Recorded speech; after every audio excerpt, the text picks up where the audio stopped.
All right, so I'm recording my homily for the fourth week of Advent, and I came to visit my mom, and so she lives in Sequim, Washington, and I came down to, this is the Gray Wolf River, and so the Gray Wolf River is about to connect into the Dungeness River, and it's, as you can see, it's very cold, but it's very beautiful today. Just as a reflection on this environment, in order to get down to the river, I had to walk down a dirt road that's just a sheet of ice, and so I had to kind of walk down the shoulder and stay off the ice, and kind of an analogy for life, right?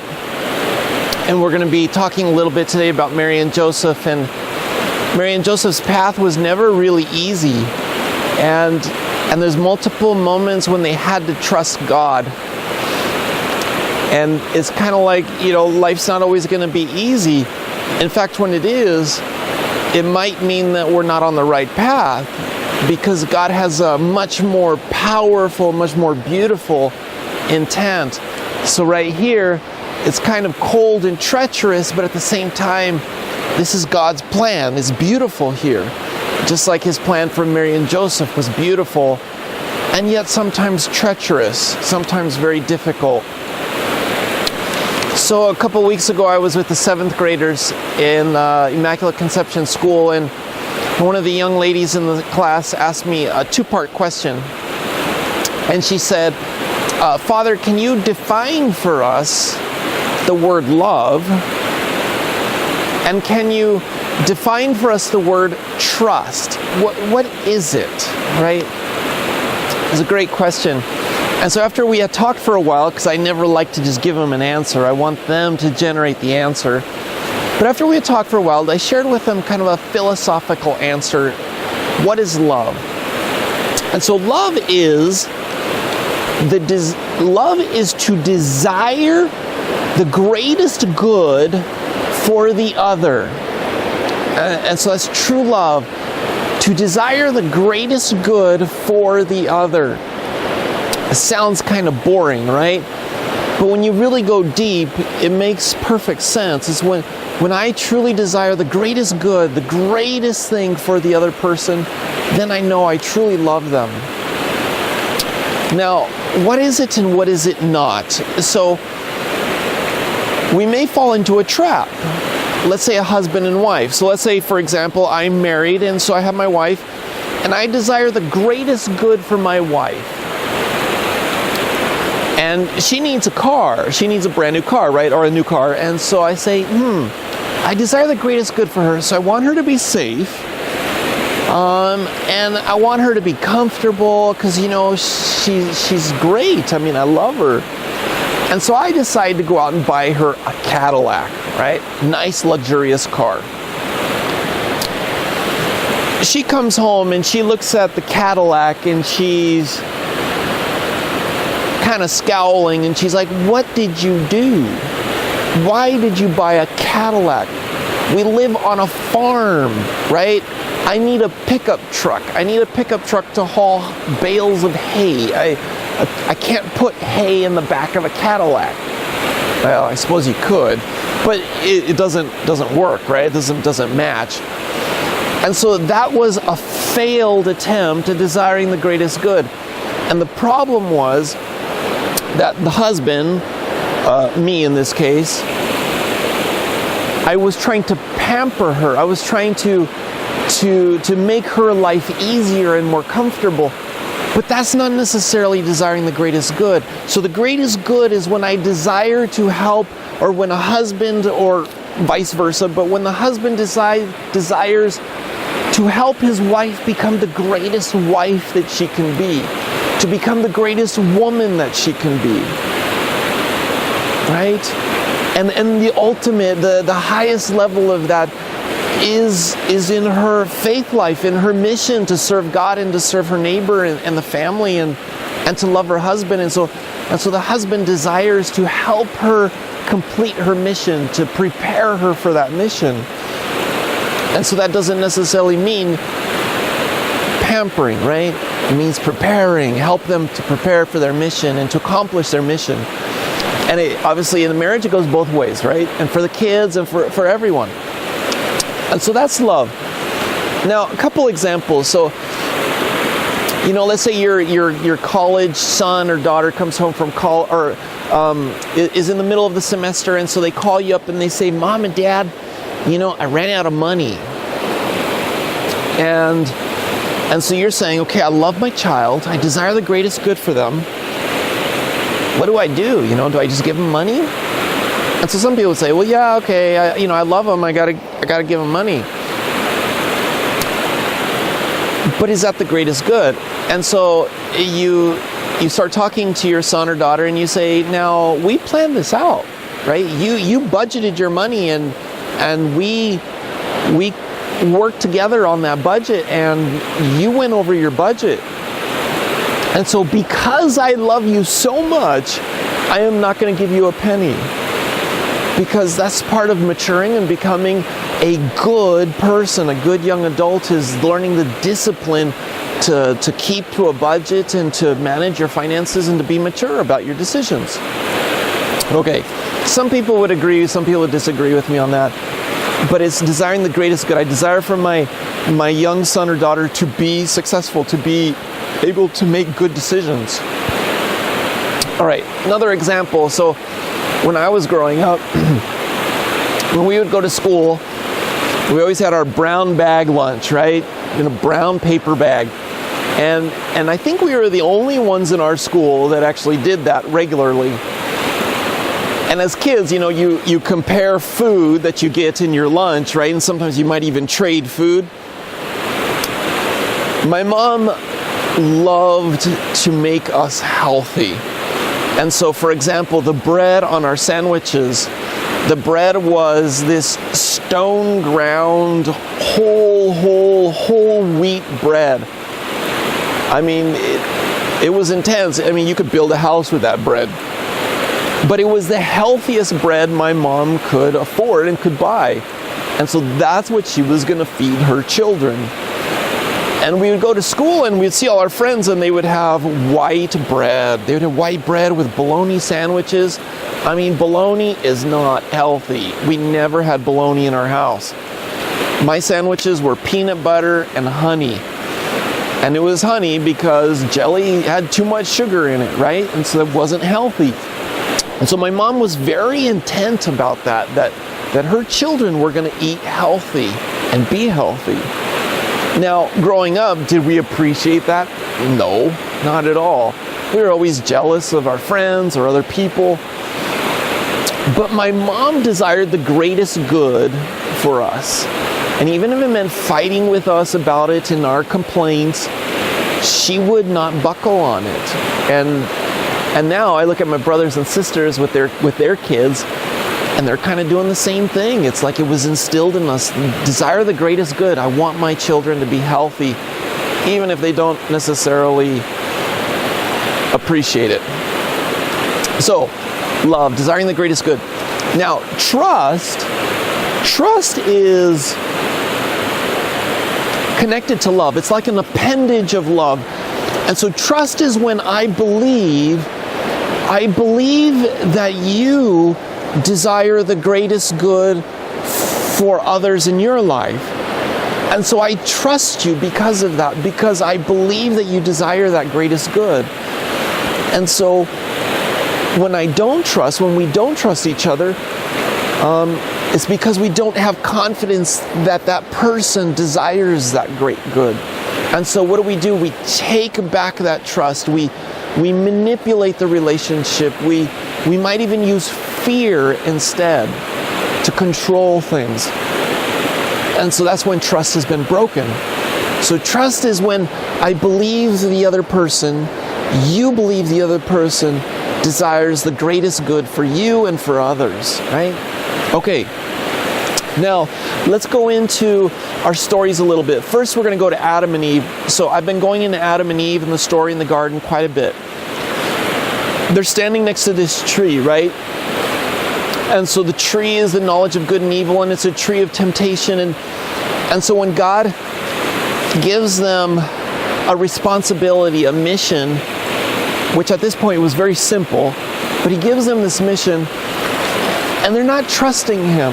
They don't believe that God desires the greatest good for them. They don't have that confidence, and so they decide to put their trust in something else, in the serpent and their own perceptions of things, and so they betray the love that God has for them, and they take this fruit, right? They seize control of their life. And God's saying, trust me. And they don't trust him. Now, if you remember the story, there's another tree in the garden too, right? And so the tree on the other side of the garden is the tree of life. And Adam and Eve, at this moment, because they were doubting and not trusting God, they're not going to even notice the tree of life, because that's where their mission actually was going to be. But God wanted to build the trust. And so the tree of life is left untouched. Now, as Adam and Eve are suffering the consequences of their sin and they're heading out of the garden, God sends an angel to guard the tree of life. And he has this blazing sword to guard the tree of life. And you never hear about the tree of life again until Jesus comes. Now, today in our story, you have Joseph, who is kind of like Adam. He's been given a situation where he needs to, who is he going to trust, right? Because Mary has just come to him and said, I'm pregnant. And it was God. And Joseph is thinking to himself, I don't think so, right? I don't think so, because that's the only way you can really explain his reaction. Now, he loves her, but he's devastated. He's lost all trust. And I don't think he thought he could ever have that trust again. And so he decides to divorce her quietly, because there's still a love there for her.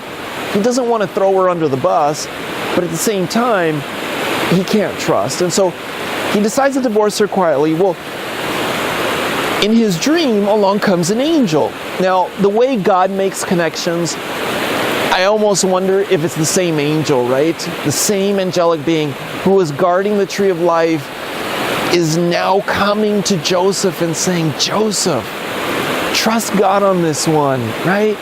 You're kind of like the new Adam. Adam didn't trust, but you have a chance now. Trust. And your wife, who's kind of like the new Eve, is making the right choice this time. Eve made the wrong choice. Mary is making the right choice. Trust your wife. Put all your trust in her and trust God. And so Joseph wakes up and he chooses to trust.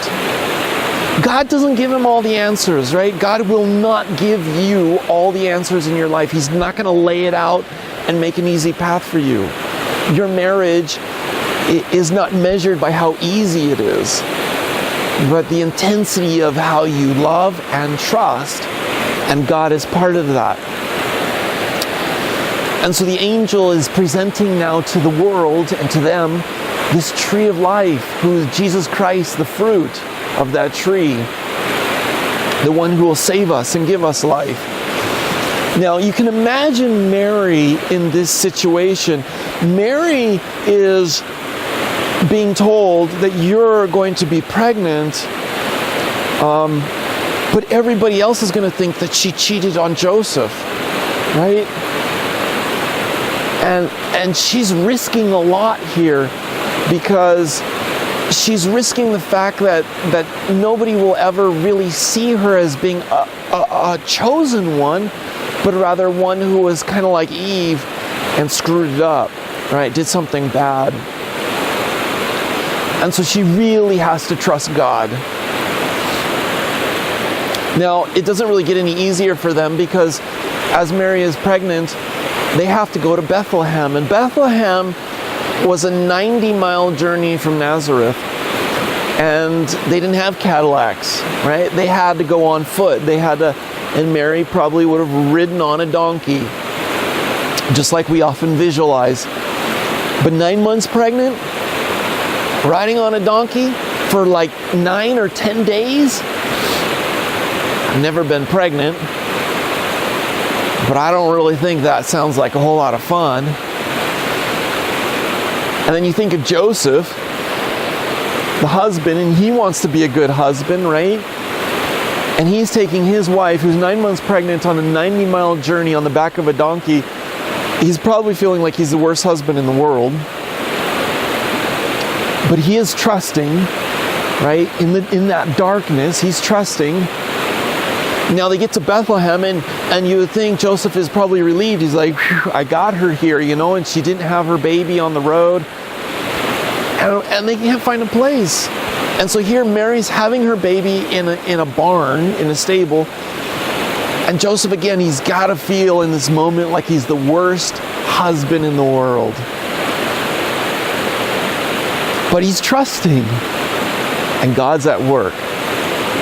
God's at work. And he's trusting. I love St. Francis of Assisi.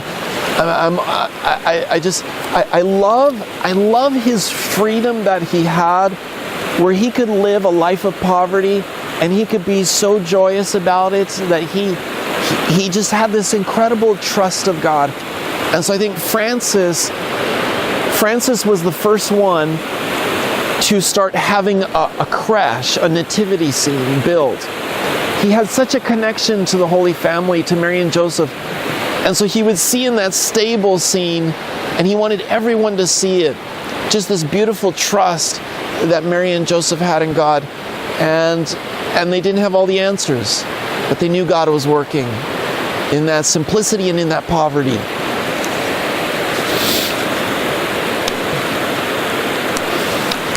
In our current day, there's often temptations that we have, right? To go to the wrong tree, to not trust God.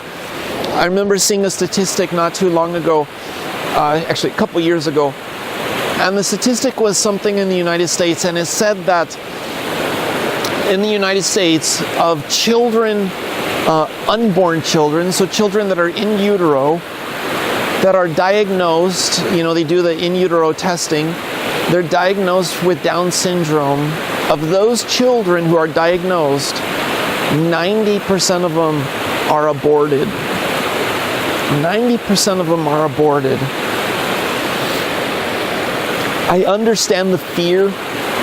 I understand the fear that you parents would have in hearing that diagnosis, and all the millions of thoughts that go through their heads. And my child's never going to be the track star. My child's never going to be a student at an Ivy League school. My child's never going to be normal according to the world. And there's those fears take over. How are we going to manage? And so they go to the tree that God doesn't want them to go to, and they seize control of the situation, and their child dies because of that fear. And so the opposite path is to go to the tree of life and to trust God and say, just like Mary and Joseph, who had this time of darkness, this very unusual set of circumstances, but they had to trust God, to believe that child is from God. I have yet to ever meet a family that had a child with Down syndrome that did not say that child transformed the family and that child taught them how to love.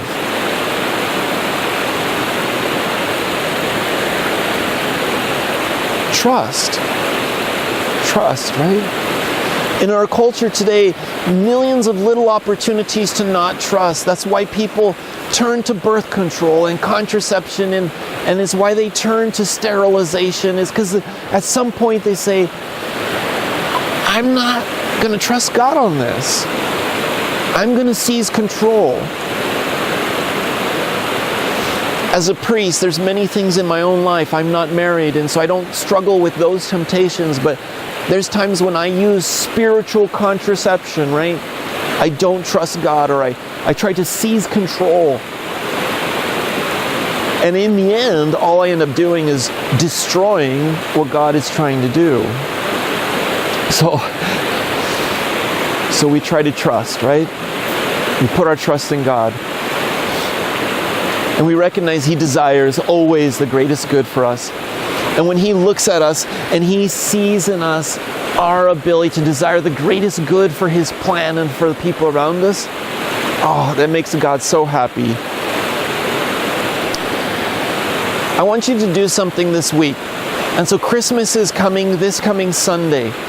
And so I want you at some point, somewhere, maybe in your car or somewhere, I want you to enter into this moment. I want you to journey with Mary and Joseph, and I want you to be right there with them, almost like they're your favorite aunt and uncle, and you're the only one there, and you're walking with them. And I want you to talk to them out loud. Talk to them. Tell them what's going on in your life, and be really in that moment, and talk to Mary. Ask her questions. Ask Joseph questions. Just enter into that. Now, if you think I'm crazy, this is very Ignatian, St. Ignatius. When he founded the Jesuits, part of their spirituality in entering into the scriptures was teaching people how to really enter into the story. And so the Jesuits taught this to people in the spiritual exercises. Enter into it. Really open yourself up to Mary and Joseph. And I promise you, when Christmas comes around, there's going to be something very special there for you that comes from God in that. Just like there was for Mary and Joseph. All right. God bless.